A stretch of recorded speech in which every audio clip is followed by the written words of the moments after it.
One of the issues in Perry County are violent crimes. What are you able to do about this matter? Some people think these aren't getting enough attention. I don't Well, have any specifics to give you, though. I was going to ask you, I'll just ask you a question Sure. to get me started. What is your definition of a violent crime? What do you mean by a violent crime? Oh my! When our previous administrator was alive, Tom Collins, he and I had gone back and forth on the definition of violent a few times, but violent crime to me would be as a tough one because there are so many different degrees of violent. So I would say if someone, I guess, violent at its most weakest level would be assault. You touch me, assault, right? But then I think where police or a sheriff would be involved would be, in my opinion, is if that assault were to continue or if someone needs to be hospitalized due to that assault or degree thereof. Does that make sense?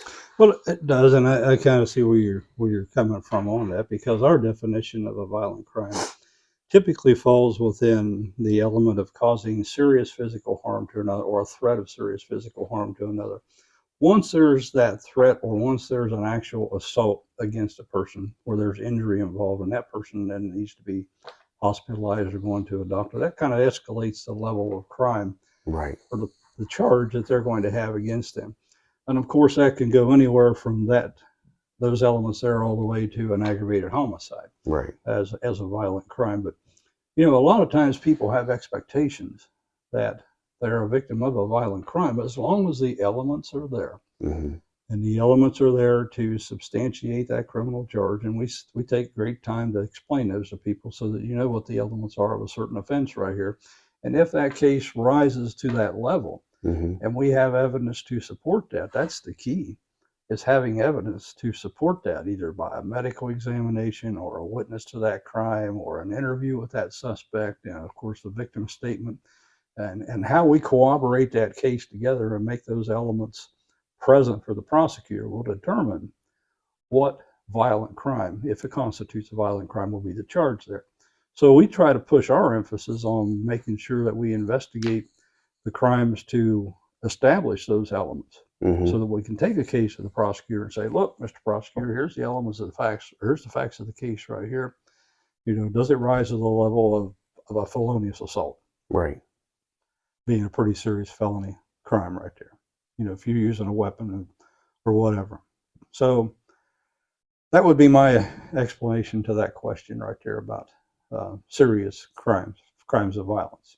Have you heard of these not being given enough attention, or is that just something that's in the ether? I would say that that's probably something a victim, if there's victims out there that feel that way, need to probably contact us. Because here's what happens. When we take a report from a victim, we put our case together, we collect what evidence we have, whatever statements are there, we get our medical reports, we do whatever we can to interview the suspect, and we present that to the county prosecutor. And he has an obligation then to report back to us, A, if he's going to charge this person, or B, that there's not going to be any charges, or C, if you need to go do this or that, and then bring that back to me. A lot of times that's where those cases get hung up, is in that prosecutor review process right there when he's directed us to go back out and follow this up and try to corroborate this victim's statement or this victim's complaint. Once that's completed, we go back out and track that information down, then we resubmit that to the prosecutor. So again, that takes up time. Right. And people get upset about it. I haven't heard back from the sheriff's office calls. All you got to do is call. We have answering machines at our office. We have cell phones. We carry 24 hours a day, 7. I got a 24/7 hour dispatch right there Mm-hmm. that you can leave a message with right there. And then we'll track that information down for you. And it's a pretty simple process. Either the facts are there or they're not, or we need to do more work.